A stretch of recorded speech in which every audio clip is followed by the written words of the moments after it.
Assalamualaikum warahmatullahi wabarakatuh. Balik lagi di channel YouTube Afif Safi Pakar Bola, mengomentari sepak bola dengan kesotauan ya. Dan hari ini gua tag tepat pukul jam 12 malam ya, karena gua baru balik kerja dan akan ada sesuatu nanti ya. Kalau gua umumin sesuatu tersebut, lu harus support, lu harus nonton ya. Wah, nonton ketahuan dong apa. Nah, gue mau ngucapin terima kasih ya buat lu ya yang udah like, komen, dan subscribe channel YouTube gue, yang udah nontonin video-video gue. Semoga lu semua dalam keadaan sehat walafiat.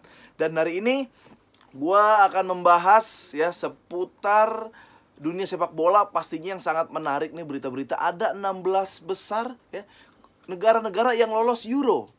Nah, akan seperti apa keseruannya. Dan satu lagi gue mau membahas terkait ya isu-isu sepak bola ya, terutama kayak Barcelona. Apakah Barcelona benar-benar mendukung gay, mensupport gay? Karena baru-baru ini dia baru memposting ya, kayak ibaratnya kayak mendukung tentang LGBT. Oke, kita beralih ke Euro dulu. Euro ini penyisihan babak grup sudah selesai ya.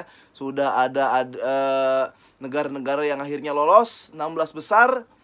Ya, kalau misalkan diambilnya cuma dua doang, Portugal nggak lolos. Tapi ini diambil 3 ya, dan hasilnya akhirnya 16 negara yang berhasil melaju ke putaran 16 besar. Nah, ada siapa-siapa aja? Wah, ini seru banget nih ya.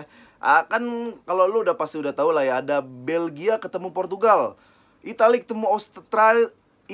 ketemu Austria, Prancis ketemu Swiss, Kroasia ketemu Spanyol, Swedia ketemu Ukraina, Inggris ketemu Jerman, Belanda ketemu Ceko, Wales ketemu Denmark. Nah, ini ya gue sih berharap pasti seru ya, laga-laga pasti seru. Kita bahas Belgia Portugal dulu. Ya, Portugal lolos di posisi ketiga, Belgia lolos posisi pertama. Ini menurut gue seru ya. Portugal beneran diuji, karena kalau di tahun kemarin Portugal tuh bener-bener yang menurut gue beruntung, karena ya lawannya Polandia, Wales, Kroasia lah paling berat, sampai di final ketemu Prancis. Sekarang ketemu Belgia yang kekuatannya menurut gua ya sama lah ya. Di Portugal bisa ada Ronaldo, teman-temannya juga support. Di Belgium lumayan ada Lukaku, De Bruyne, ada Hazard. Ini pertandingan yang wajib ditonton. Maksud gua kayak sementara itu datanya adalah kalau Ronaldo sekarang tuh top skor. Ronaldo tuh pasti kayak ngegolin kan setiap pertandingan. Ronaldo itu top skor dengan 5 gol, 3 diantaranya penalti. Pertanyaannya, kalau 3 penalti semua di Portugal diambil sama Ronaldo ya, terus cara si Bruno Fernandes menciptakan gol gimana dong? Maksudku ya, kalau yang ambil penalti Ronaldo, kita nggak bakal ngelihat Bruno Fernandes ya berkontribusi buat Portugal. Karena pertandingan-pertandingan sebelumnya juga kita nggak ngelihat dia ngapa-ngapain ya. Ya, kira-kira kayak gitulah. Makanya kadang-kadang kalau Ronaldo ini udah ini kan melewati rekor si Ali Day, orang yang di negara menciptakan gol paling banyak. Kayaknya kecil kesempatan Bruno Fernandes untuk berkontribusi kalau misalkan kontribusinya lewat penalti doang di Portugal. Ini layak ditonton nih. Karena kemarin juga pertandingan terakhir semenjak De Bruyne masuk, permainan Belgium jadi hidup ya. Lukaku jadi kayak ada pawangnya lah istilahnya. Hazard masuk jadi kelas banget. Udah hampir kita ngelihat Belgia yang ngalahin Brazil di waktu itu gitu. Makanya Portugal lawan Belgia ini salah satu big match yang harus kita saksikan. Nah, langsung ke Italia Austria. Italia Austria nih ya, Italia lagi belum banyak ujinya sih. Maksudnya belum terlalu teruji. Di grup dia menangnya gampang mulu ya. Dan itu dia, Italia nih skuadnya nih nggak terlalu ada yang mencolok pemainnya, tapi kayaknya rata gitu ya, kayak Jerman lah. Italia tuh rata gitu. Mungkin ada beberapa level di bawah Jerman dikit. Semangatnya dilihat dari menyanyikan lagu kebangsaannya tuh, teriak-teriak itu Italia gokil tuh. Dan lawannya Austria ya. Kalau dia lolos, berpotensinya ketemu Belgia dan Portugal. Itu baru ujian Italia yang sebetulnya melawan Portugal dan Belgia. Nah, ada Prancis, Swiss ya, lu udah bisa nebak sendiri lah menangnya sih. Spanyol Kroasia. Ini seru nih ya. Spanyol Kroasia. Kroasia menurut gua nggak sekeren tahun lalu, tahun waktu World Cup. Tapi ya ini jadi susah payah juga untuk lolos. Lawannya Spanyol. Kita bahas Spanyol dulu. Spanyol ini terakhir akhirnya dia menang 5-0 ya. Menurut gua Spanyol agak kebantu sama gol bunuh diri kiper Slovakia. Itu tuh ngebantu banget karena di saat susah Morata nggak gol. Akhirnya aneh-aneh beneran, kalau kata Coach Justin ada gol jatuh dari langit. Yang dari dulu gue nggak tahu itu gol caranya gimana sih, gol jatuh dari langit. Ternyata dilakuin sama kiper Slovakia. Oh itu ternyata gol dari langit. Ya itu yang membuat pertandingan agak sedikit berubah.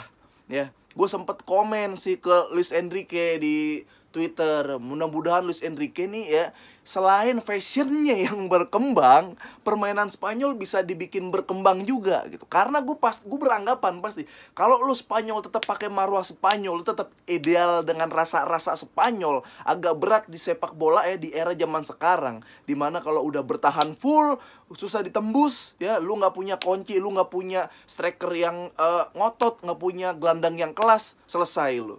Nah, kalau masih Spanyol masih mempertahankan marwah seperti itu, nggak mau dihilangin dikit idealisnya, agak susah buat melaju-laju ke babak selanjutnya. Kita bahas Spanyol dulu. Di depan ada Morata. Ini Morata nih. Morata ini apa ya? Bahkan sampai ada meme ya, ada terowongan, ada truk nabrak. Itu di tweet. Mungkin ini yang terjadi apabila supirnya Morata gitu. Ini terowongan gede, udah tinggal masuk doang, terus nabrak. Nggak bisa masukin kayak gitu Morata. Maksud gue, dia bahkan pernah ngeluarkan statement bolanya nggak mau masuk ke gawang, ya dimasukin. Ini Morata nih, gue langsung beranggapan kalau misalkan gue ngeliat Morata, ternyata ya ada juga loh privilege good looking di industri sepak bola. Gue kira tuh ya good looking tuh cuma bisa laku atau bisa dapat privilege di industri-industri entertain, hiburan, digital, film, web series dan lain-lain. Ternyata di bola juga ada. Pertanyaan gue kayak, aduh lu sama Moreno aja di Villarreal, golnya juga menang Moreno. Kayaknya masih banyak pemain yang lebih jago dari Morata, tapi nasibnya tuh di bawah Morata gitu, karena kurang ganteng. Karena ganteng nih Morata nih, gue rasa kayak mungkin followernya gue nggak tahu ya berapa ya, bisa buat daya tarik cewek-cewek di situ, bisa buat daya tarik ya jadi brand ambassador ini itulah. Emang ganteng Morata, tapi ya udah good looking doang nggak bikin Spanyol menang. Ingat itu. Terbukti apa ketika diganti masuk Ferran Torres, langsung golin, langsung permainan berubah. Tapi yang gue kritis dari permainan Spanyol ketika Laporte golin ya, itu ada dua kemungkinan tuh kalau back sampai ngegolin ya. Dulu mungkin Spanyol yang dulu kalau back sampai ngegolin itu menyatakan bahwa Spanyol semua lini bisa menciptakan gol, semua pemain bisa menciptakan gol ya, semua lini hidup gitu kan. Tapi kalau Laporte yang sampai menciptakan gol, kayaknya tuh gue beranggapan langsung kayaknya si Laporte ini bentuk frustasi. Ini penyerang goblok banget, dah gue aja dah yang golin dah gitu, kayak capek gitu. Itu bahaya tuh. Untung Ferran Torres pergantian masuk, Pedri main di luar dugaan ya. Gue bilang Pedri tuh kayak ibarat burung murai batu baru lepas trotol. Kalau lagi mau jalan mah jalan, kalau lagi mau bunyi mah bunyi, kalau enggak ketutup sama burung-burung mapan. Pedri lagi bagus saat itu, jadi dia pre-assist banyak, mainnya juga oke lah. Itu Spanyol tuh masih agak-agak peluangnya kalau nggak mau nurunin egonya dikit menurut gue. Dan ada Jerman-Inggris, ini big match ya. Gue sih pendukung Jerman. Gue maunya Jerman yang lolos. Karena di pertandingan terakhir di World Cup masih ada pemain-pemain Jerman yang masih main saat mengalahkan Inggris. Nah ini ya ada lah energi-energi, aura-aura kayak ya dulu gue pernah ngalahin, jadi lu sekarang bisa gue kalahin gitu. Mengingat ya Inggris juga nggak terlalu oke dalam penyisian grup.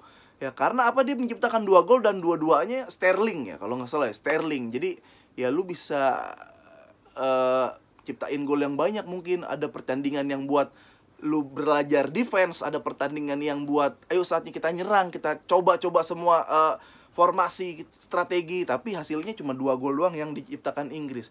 Gua masih pengen Jerman lolos. Ya di bawahnya cuma ada Belanda, Ceko. Wah ini Belanda lah ya, Belanda lagi oke.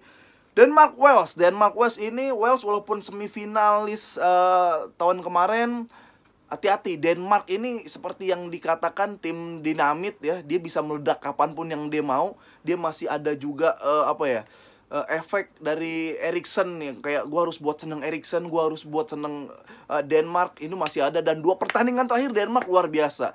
Dan Braithwaite ini belum menunjukkan kapasitasnya. Lu hati-hati nih sama Lord Braithwaite, karena Braithwaite ya sejauh ini belum ngasih tahu kapasitas Braithwaite yang sebenarnya, ya kan. Dia belum unjuk gigi si Braithwaite, dia baru unjuk kebingungan. Iya ya, Braithwaite-nya bingung, kita juga bingung nih, lu ngapain sih di lapangan? Kayak gitu-gitu.